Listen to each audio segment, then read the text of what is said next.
আসসালামু আলাইকুম এভরিওয়ান, আশা করি সবাই ভালো আছেন। আজকে মজার কিছু ডিশ আপনাদের সাথে শেয়ার করব। তৈরি করেছি সাবুদানার কাস্টার্ড, কলা, নাশপাতি, আঙুর, বেদানা, বিভিন্ন ধরনের বাদাম আর কিশমিশ দিয়ে কাস্টার্ড পাউডার দিয়ে হেভি করে ঘন করে অতিরিক্ত দুধ, চিনি সবকিছু দিয়ে আসলে আমি কখনোই কাস্টার্ড খাই না। আমি বাসায় ঘরোয়া যা কিছু থাকে সেগুলো দিয়ে কাস্টার্ড রেডি করি। এতগুলো ফল, বাদাম, কিশমিশ একসাথে থাকলে আসলে আলাদা করে আর চিনি ব্যবহার করা লাগে না। আমি একদমই মিষ্টি খেতে পারি না। বিশেষ করে চিনির মিষ্টিটা তো আমি একদম খেতে পারি না। বাসার সবাই খেয়ে বলল খুব মজা হয়েছে। আমিও খেয়ে দেখেছি, আসলেই খুব মজা লাগছিল। ইফতারির শুরুটা যদি এরকম স্বাস্থ্যসম্মত খাবার দিয়ে শুরু করা যায় তাহলে কিন্তু শরীর আর পেট দুইটাই ভালো থাকে।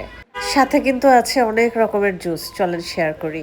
এখানে আছে আনারসের জুস আর সেই সাথে আমার মিক্সড বিটরুটের জুস, যেটা রোজ থাকে। এই বিটরুটের জুসটা না আমার খুব ফেভারিট। আর এই যে আমার স্পেশাল ম্যাঙ্গো জুস। স্পেশাল বললাম কেন, এখন তো আমের সিজন না, কিন্তু পুরো রমজান জুড়ে আলহামদুলিল্লাহ আমাদের সবার আমের জুস খাওয়া হচ্ছে। আজকে বাসায় চটপটা কিছু করেছি, সেটা হলো চটপটি। আমি মোটামুটি ভালো চটপটি বানাতে পারি, বাসাতেই সবকিছু রেডি করে নিয়েছি, শুধু ফুচকাটা বাইরে থেকে কিনেছি।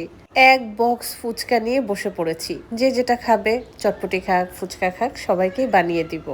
এমন কোনো মেয়ে খুঁজে পাওয়া যাবে না যার ফুচকা আর চটপটি পছন্দ না। বাইরে ফুচকা চটপটি খাওয়ার থেকে আমি বাসায় খাওয়াটাই প্রেফার করি। খুব সহজে বানিয়ে নেওয়া যায় এই ফুচকা চটপটি। পরিমাণ মতন কাঁচামরিচ আর স্বাদ বাড়াতে বেশি করে দিয়েছি ধনিয়া পাতা। এগুলো আমি ঘুগনির সাথে একসাথে করে দিয়েছি। তারপর এবার বাটিতে নিয়ে নিলাম। একে একে সবগুলো আইটেম উপরে ছিটিয়ে দিচ্ছি। স্বাদ বাড়াতে একে একে দিয়ে দিয়েছি শসা কুচি, পেঁয়াজ কুচি আর ঝুরি করা ডিম। তারপর একদম শেষে বেশ কিছু ফুচকা ভেঙে উপরে ছিটিয়ে দিব। কারো যদি লবণের প্রয়োজন হয় সেক্ষেত্রে বিট লবণ ইউজ করা যাবে। এবার আমি ২ রকমের টক বানিয়েছিলাম, একটা মিষ্টি টক, একটা টক। যে যেটা খাবে একে একে প্লেটে তাকে সেটাই সাজিয়ে দিচ্ছি। সবাইকে ফুচকা সাজিয়ে দিতে না আমি বেশ এনজয় করছিলাম। এইবার নিজের বাটিটা সাজিয়ে বসে পড়লাম মজাদার চটপটি খেতে। তারপর একে একে ফুচকাগুলোও খাবো।